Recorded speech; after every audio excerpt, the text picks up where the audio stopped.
everybody. Well, we often say that music speaks for itself, and that's true and that's wonderful, but it's even more wonderful that today we have the opportunity to hear the composer speaking about his music, about other things. And well, here's a man that needs definitely no further introduction, and it's my enormous pleasure and privilege to present you Mr. David Lang.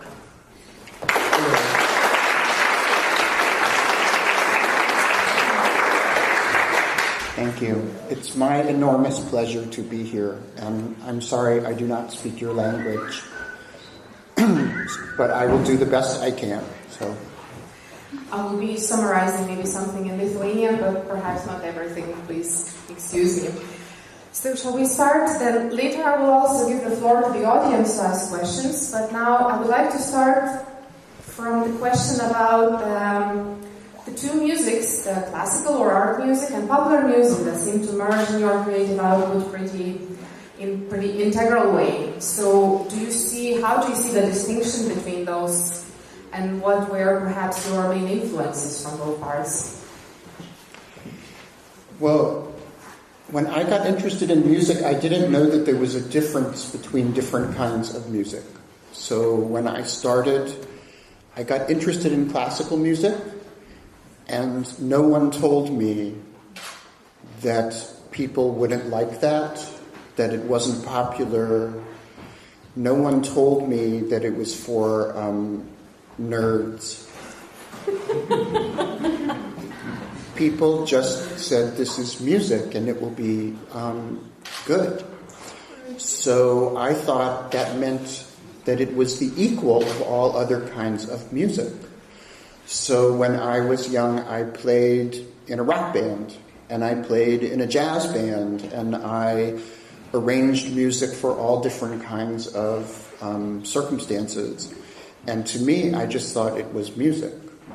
So as I got older, one thing that was very strange is I noticed that to be interested in classical music is to say, there's one tiny part of the world which cares about this, and then this huge other part of the world that doesn't even know that it exists, really, or knows it in a very kind of cartoon-like way. And so from a very early age, I started thinking that if I really was going to be doing a service for classical music, I would have to become an advocate for classical music. I would have to be doing other things, building audiences, building bridges to different kinds of musical communities, changing the music that I write so that it has a wider appeal, in order just to get classical music into the world where I think it deserves to be, which is known by everyone and meaningful to everyone. Kompozitorius pasakoja tiesiog, kad jis pradėjo studijuoti muziką, apskritai buvo susijęs su muzika, žinoma, nuo klasikinės, ir jis tuo metu net nežinojo, kad tai nėra populiarioji, ar tai yra kažkam visiškai nežinoma muzika. Ir dabar tiesiog jo viena iš misijų jisai laiko tos muzikos populiarinimą ir savotišką advokatavimą tai muzikai.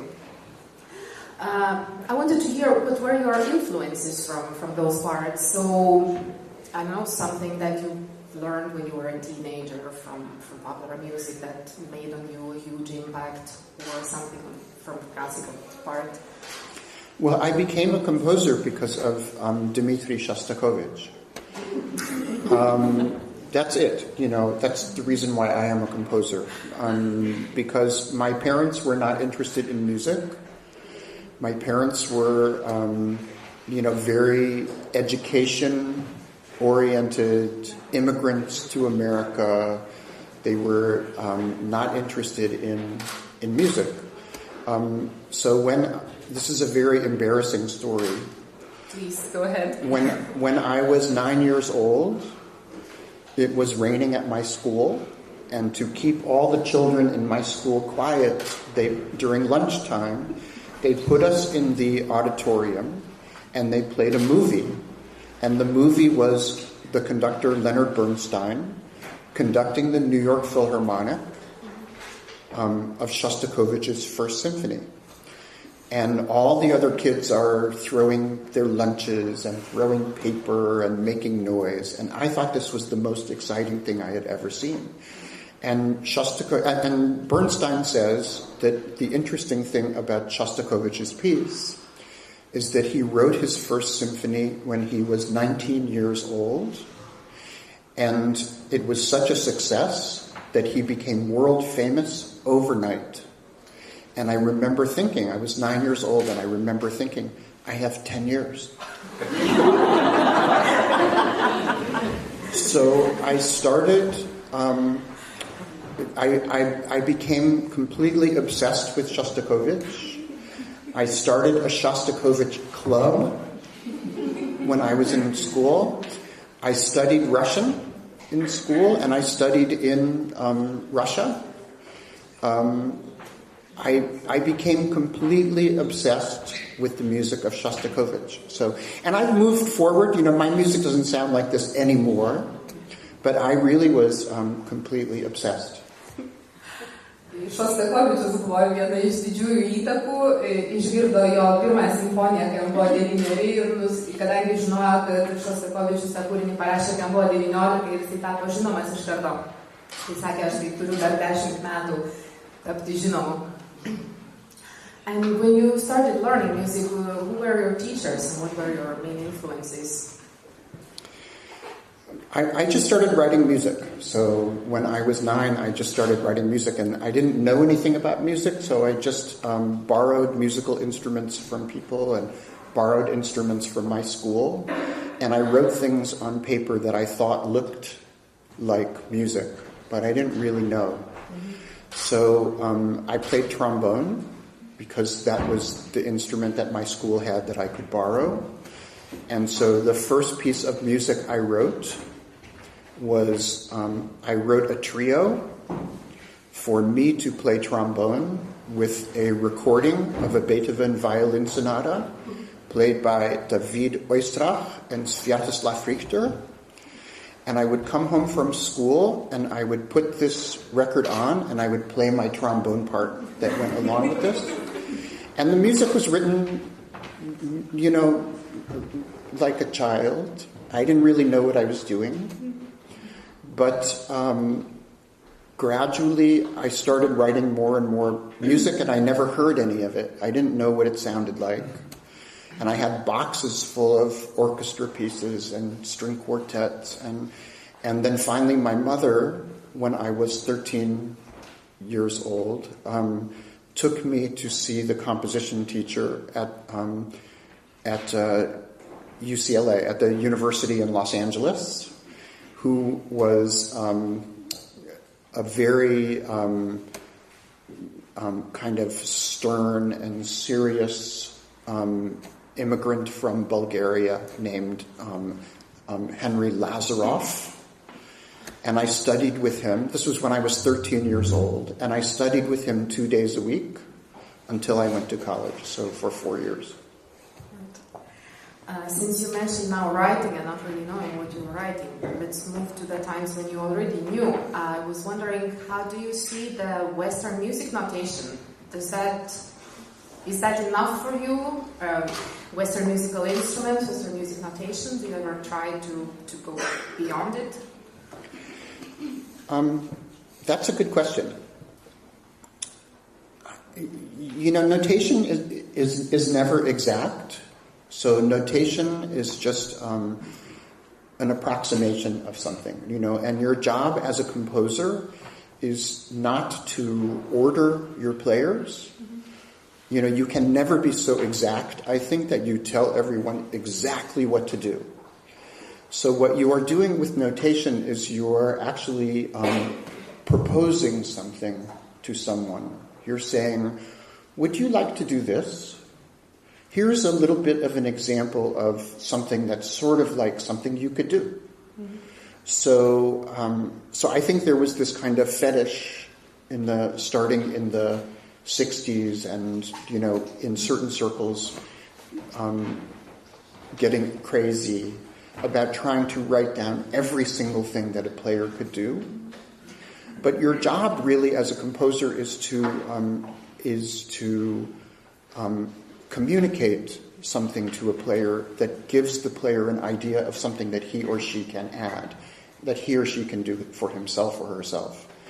And so what that means is that notes can do that, or words can do that. I have pieces that are just descriptions in text of things that people can do. So your job is to give enough information to the player to have the freedom to add something to what it is that you give. I think about Bach. One thing that's really interesting about Bach is that some of Bach's best pieces, some of his most incredibly far-reaching pieces, have no markings, have no dynamics, have no slurs, have no markings of any kind. And so the thing that's really beautiful about that is then every player has to figure out how to solve those problems personally, and it makes those performances universal. Kalbėjau apie tai, kad netiki visiškai tokia preciziška notacija, kad atlikėjai vis tik turi įdėti kažką savo ir kompozitoriaus užduotis yra tiesiog įduoti kažkokį netgi užrašytą tekstą, nebūtinai notuotą, kažkokią informaciją perteikti, iš kurios paskui atlikėjas gali padaryti tai, ką jisai gali padaryti. Establishing Bang on a Can once upon a time already signals that you cared and care probably about performances of your music or of new music in general. So, can you tell us what bothers you in performances of new music, or maybe what gives you most joy? Like how exactly your communication with the players? Well, you already hinted a thing or two, but can you elaborate on that, please? Well, let me see. Because there are a few questions there to answer. One of them is about Bang on a Can. It was, so this is our 30th year, so I don't know if anyone will be here tomorrow, but tomorrow is a concert of the Bang on a Can All-Stars as well. And Bang on a Can is an organization that I started with two other composers, Michael Gordon and Julia Wolf. And basically, we started Bang on a Can because there were things that we saw in the world that we wished were different, that we wanted changed. And one of them was this issue about how formal music was and how there were many audience members who did not want to come to these events because they were so formal. Also, it was because there are problems with fame. The famous people are more respected than unfamous people. We didn't like that.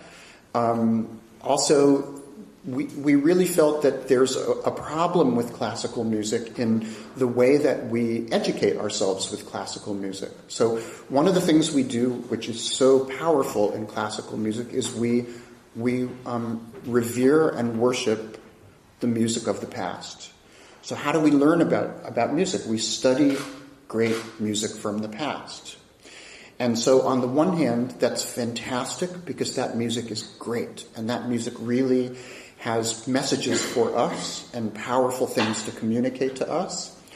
But the problem is that people who don't have that background and don't know those things, then they come into a concert and they feel like they're unwelcome, like they do not have enough knowledge to be part of this concert. But my point always is that you don't need knowledge to understand a piece of music.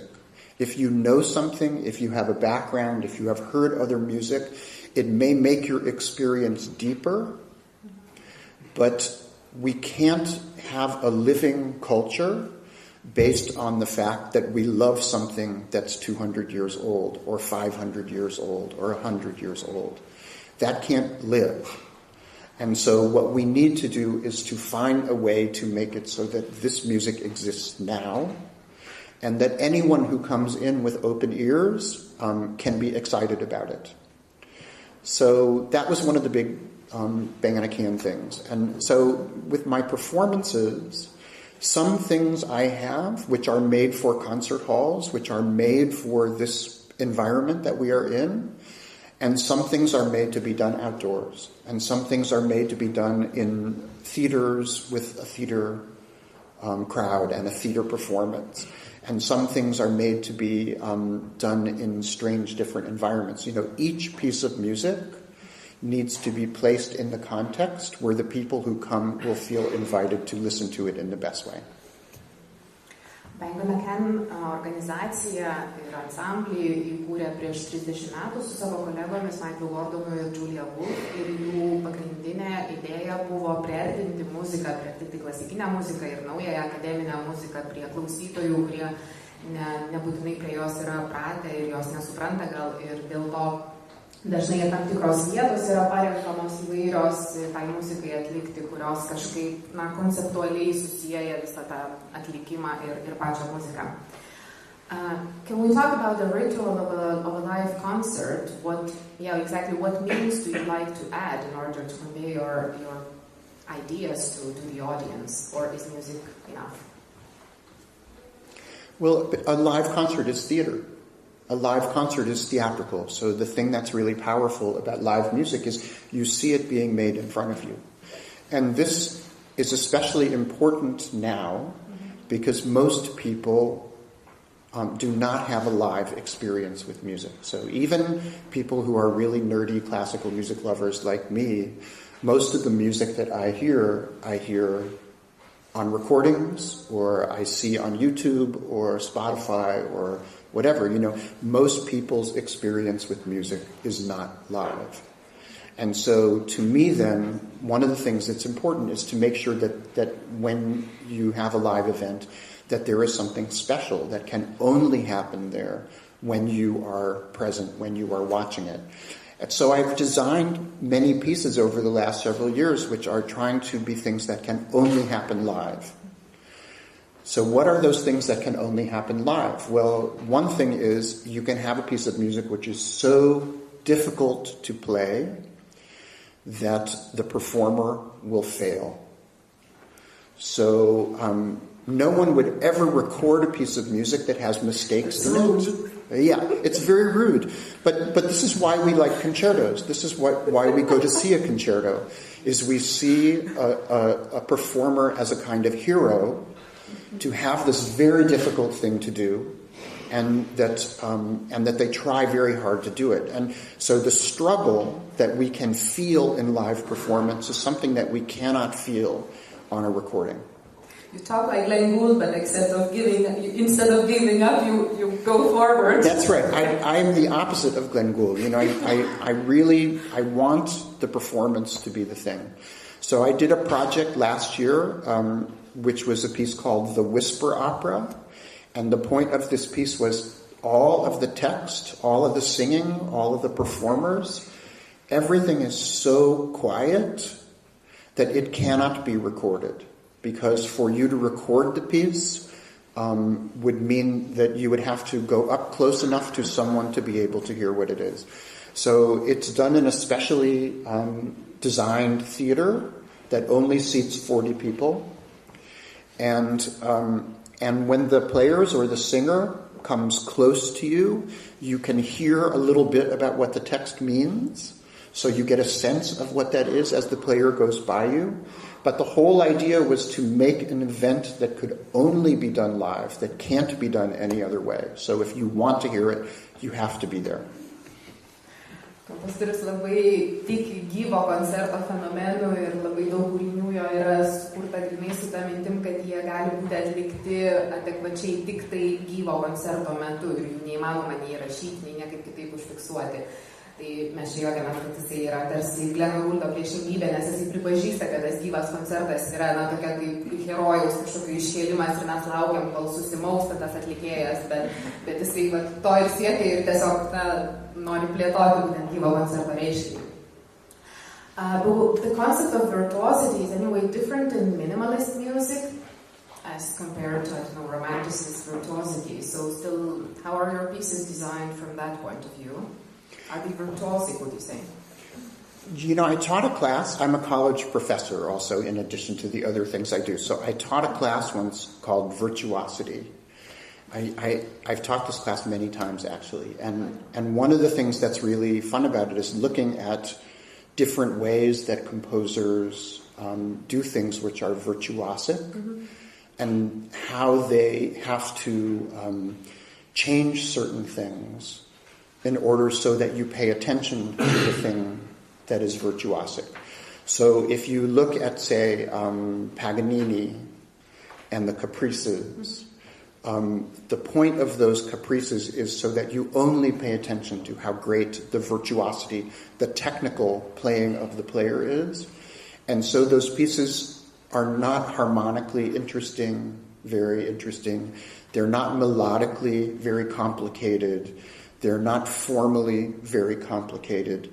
Because any of those things to be complicated means that you would pay attention to the harmony or pay attention to the melody, and you wouldn't pay attention to what Paganini wants you to pay attention to, which is how the devil gave him such great power to play his fingers so fast, you know. So the thing that's interesting about virtuosity is that, in a way, every composer makes this choice to say, there are all these things that I can do in a piece. Listen here. But I didn't do very much of this, so you won't listen over here. So in these pieces, what I think is virtuosic about them, or at least the way I look at them in this perspective, is about how the text works. You know, I feel like my job as a choral composer, when I work with text, is to be as truthful and as honest and as simple with the text as I can be. You know, I feel like my job here is to make the text the most important thing and to make the music suppressed, to make so that less happens in the music. So one of the pieces which we will hear an excerpt from tonight is a piece called The Little Match Girl Passion, which is, you know, one of my more successful pieces.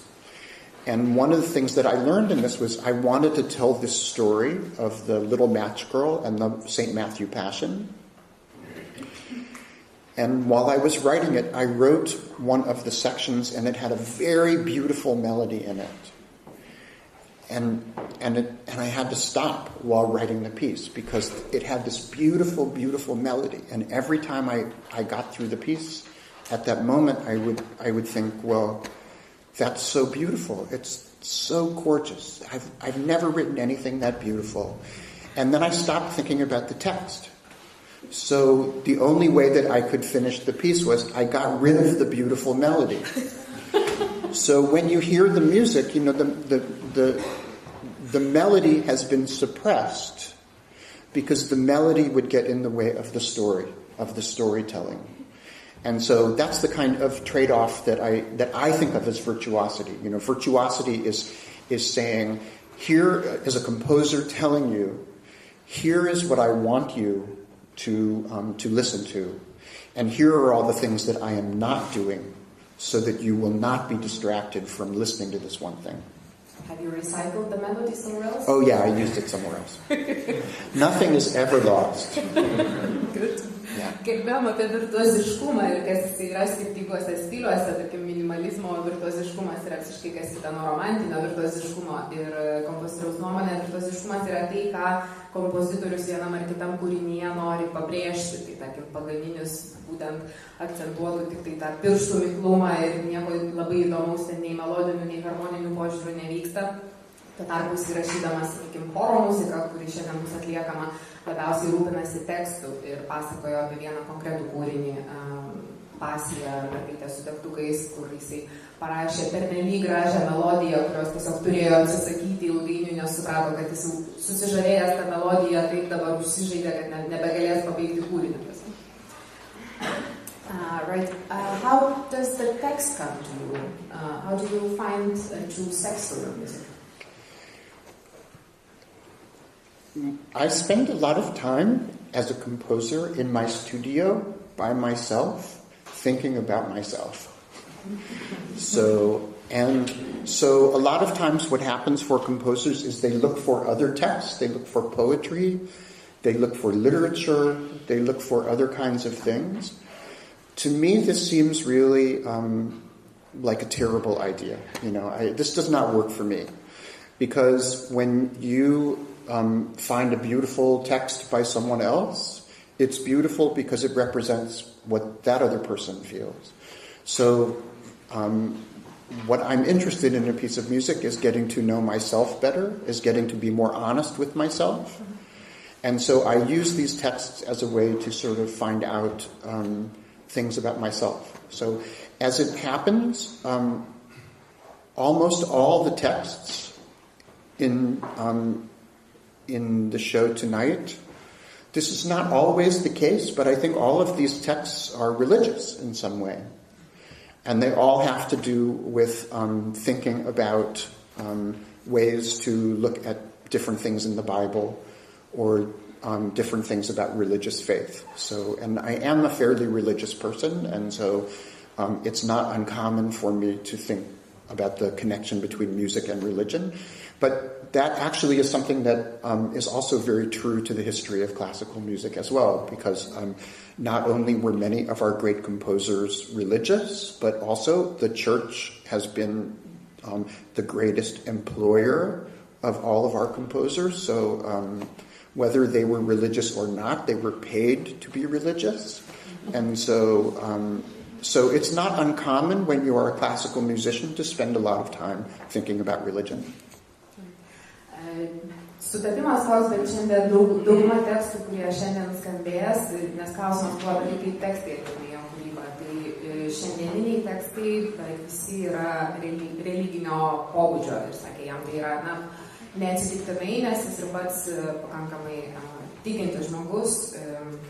Dabar aš noriu paklausti apie vieną konkretų tekstą, tiksliau libretą. Can I add something to that? Yes, please. Okay, I just want to add one thing because I think it's really important for me to say this one thing.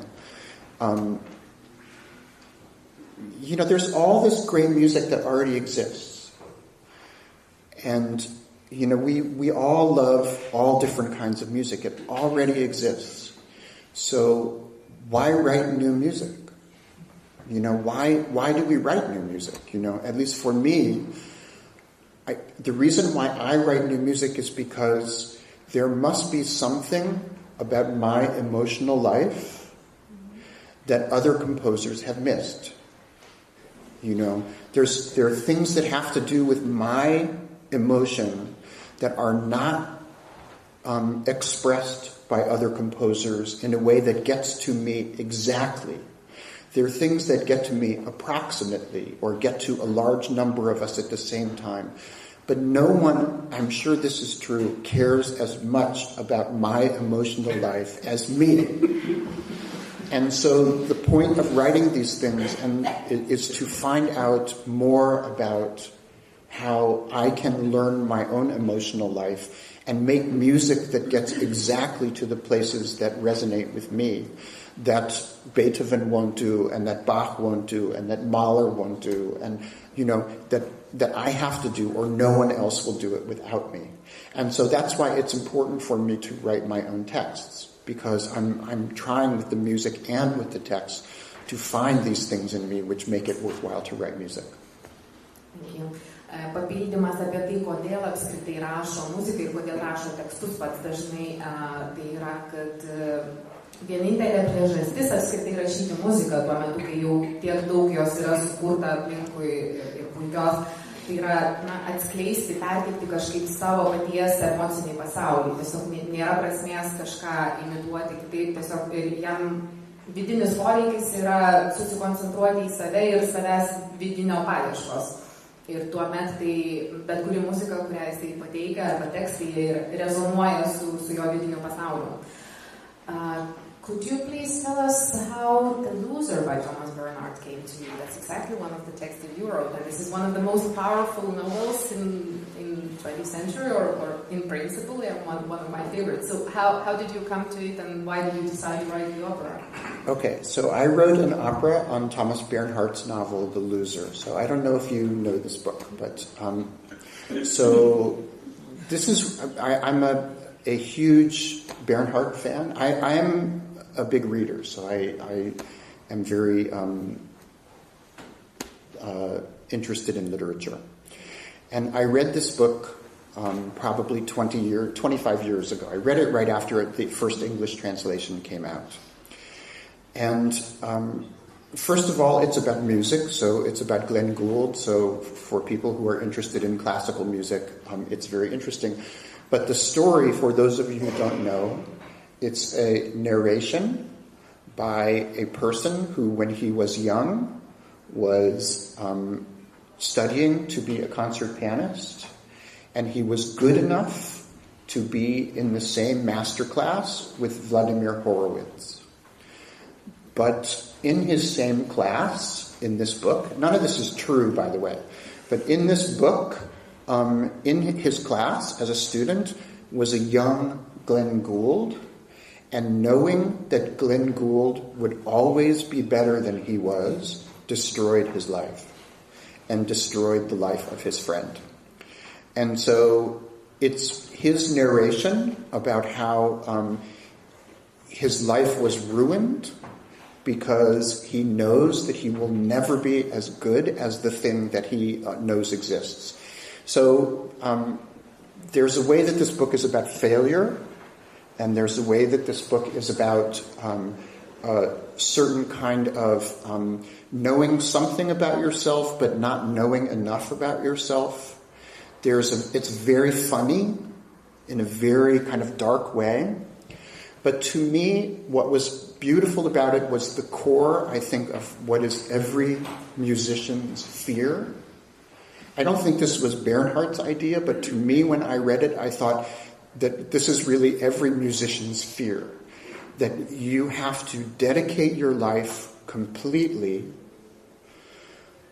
to being a musician, to throw yourself into this world, to study, to practice, to work really hard, to give everything you have to this life before you can be sophisticated enough to know if it was worth it. You know? And that to me is a really powerful idea. You know, you have to work so hard, and you may get to the end of your life having given everything you have and say, you know, I am now sophisticated enough to know I don't have it. I can't do it. I'm not good enough. It was the wrong decision. I won't work. But you can't see that about yourself unless you are willing to commit that time and commit that energy. And to me, that's the core dilemma of what it is probably to live. But I don't know anything about living. I only know about being a musician.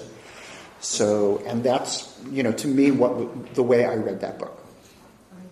So since you turned from studying medicine to being a composer, can you now say that you did it right? That was the right choice? I can't tell yet.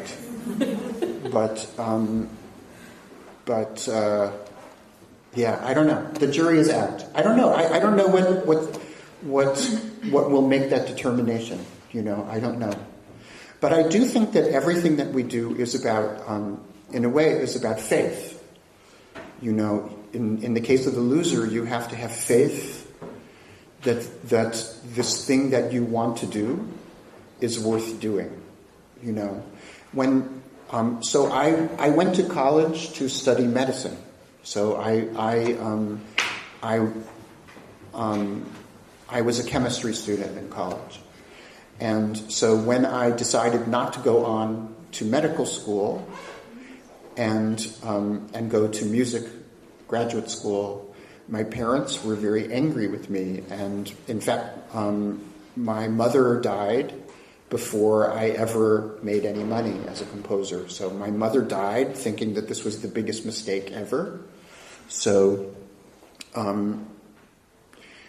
my father, thank God, is still alive, which is very nice, and he has stopped being upset with me, so that's very nice. Yeah, so he's okay.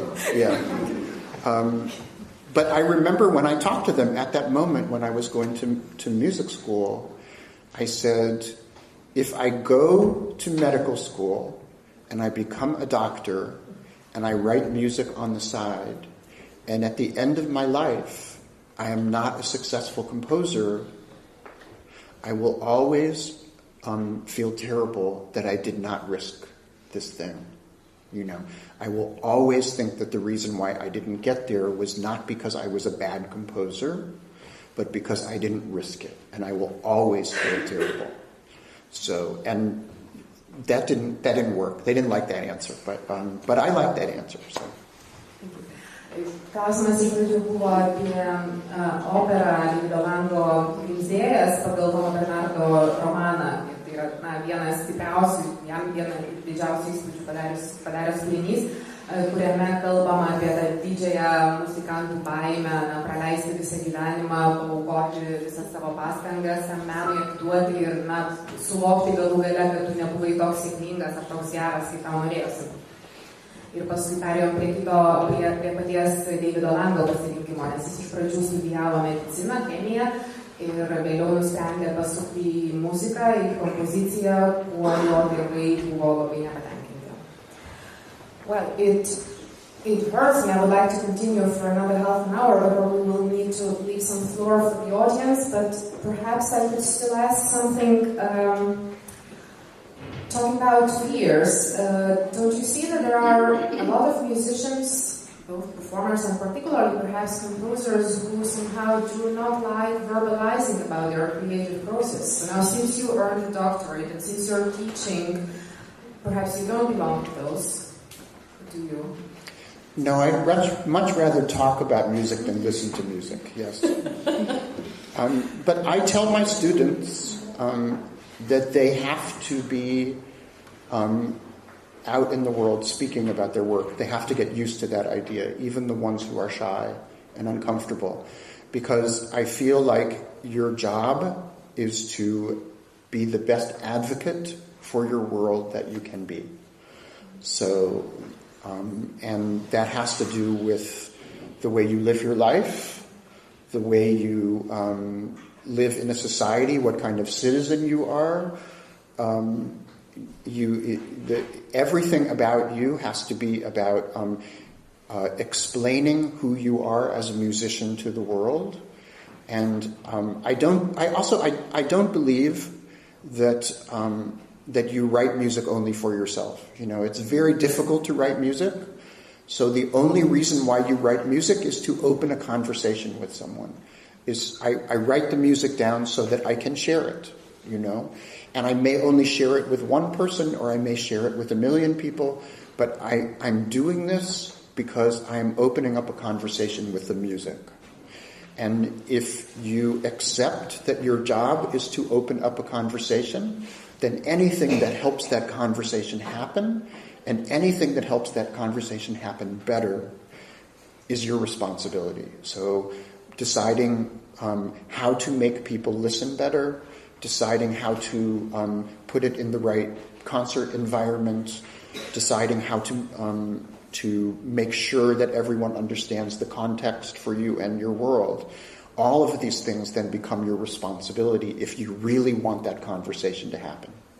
Is there something particular you would like to tell to today's audience about how they should listen to the pieces that are going to be performed? What would you like them to hear there? Have fun. Ar kas nors turėtų kokių klausimų? Dar turim apie 7 minutės.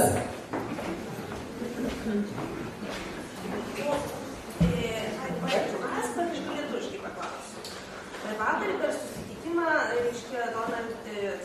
Davidas Langas minėjo, kad Amerika labai svarbus tradicinis uždirbti pinigų, pragyvenimo ir iš profesijos pragyventi.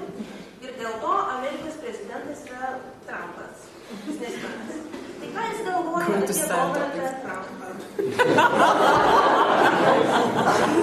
Okay, well actually I had written to myself a similar question. Not so direct. Okay, my colleague Bata is asking, since you mentioned yesterday during the press conference about how important it is in the United States, to earn money, all this business environment, and that's why Donald Trump is the president. So, what's your opinion on your president? Oh. Shall I switch off the recorder? No, it's a very hard time in America at this moment because the myth that we have always told ourselves, which of course was never true, but at least it was a myth that we could believe, was that we were founded to do good in the world. You know, that we were a country that was created to actually do something that pushed people towards freedom and pushed democracy and pushed people towards something better. And so it's never been true, but it's been sort of true, you know, and it has allowed some of us to be optimists in our country. And so I think the real problem right now is that there are people, there is a struggle going on between the people who still want that to be the myth we tell ourselves and the people who want to forget that was ever part of who we were. And so I think that the interesting thing, I think it's terrible for the world what is going on with my country, because my country has a big effect in the world. But the problem for us in America is different, that we are having a fight over our soul. We're having a fight over who we are and what our value is to ourselves and to each other and what our responsibility is to each other. So we have this story that we have always told ourselves, that there is room in our country for all of us. And now we have part of our government which is telling us, oh no, actually, we don't have room for most of the people here. So, and who knows, maybe they are right, I don't know. But the struggle in our country is that this is not our myth. You know, this is not what we have told ourselves. And the dissonance in our country is tearing us apart. Liūdnas atsakymas, aišku. Tiesiog, kad amerikiečiai visą laiką save įtikinėjo tokių mitų, kad Amerika yra nešanti gėrį šalis visam pasauliui, o dabar jie jaučia, kad taip nebėra. Trumpai tariant. Gal dar būtų kokių klausimų? Prašau. Aš norėjau paklausti, ar gerbiamas kompozitorius, dirbdamas Los Andželo universitete, nesusidūrė su lietuvių menininkais arba lietuvių mokslininkais. Ir apskritai, ką jisai žino apie lietuvių bendruomenę. Our professor of musicology, Danutė Petrauskaitė, is asking whether at the university you ever encountered somebody from the Lithuanian community, or have you ever encountered some Lithuanian culture or Lithuanian community in the United States? You know, the best advocates for Lithuania in America are basketball players. So I have not had a Lithuanian student in America, but I have a Latvian student right now, so it's close, yeah.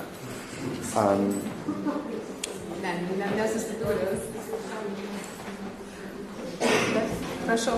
Norėčiau paklausti, ar dar tęsis kompozitoriaus bendradarbiavimas su režisieriumi Sorrentino, nes mes labai daug girdėjom jo muzikos iš šio kino filmų. Are you going to continue your collaboration with Sorrentino? Sure. People are expecting. By the way, what does attract you to writing film music? So I have to say, please don't repeat this to anyone. So this is a secret. I don't really like writing film music.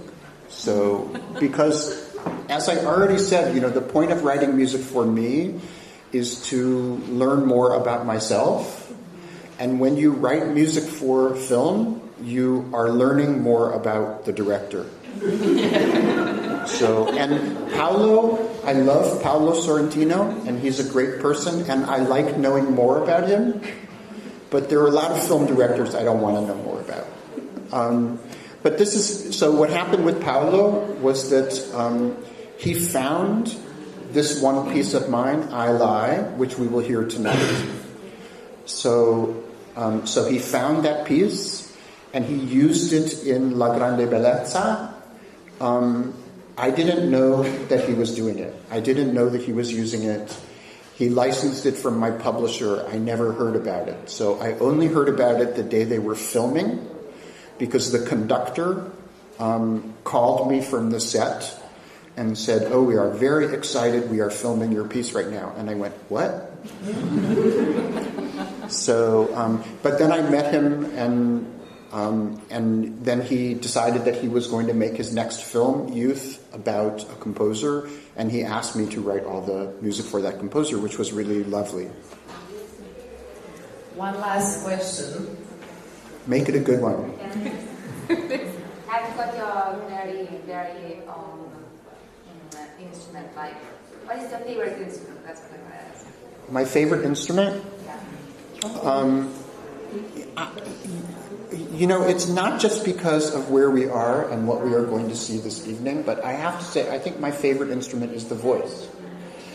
And I never thought that I would say that, but when I started working with text and I started writing opera probably about 20 years ago, I realized that the combination of text and voice was something that was really important and powerful to me. So I think probably writing for voice and writing for choir ends up being some of the most important thing I do. So.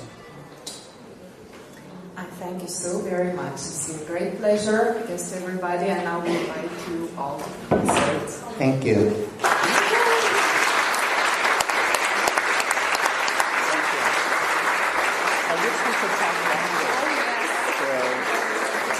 Because I really would rather talk about music than listen to it. Definitely more comfortable. Yeah. Sorry, may I have one more second? Sure. I have a special small magic thing for you.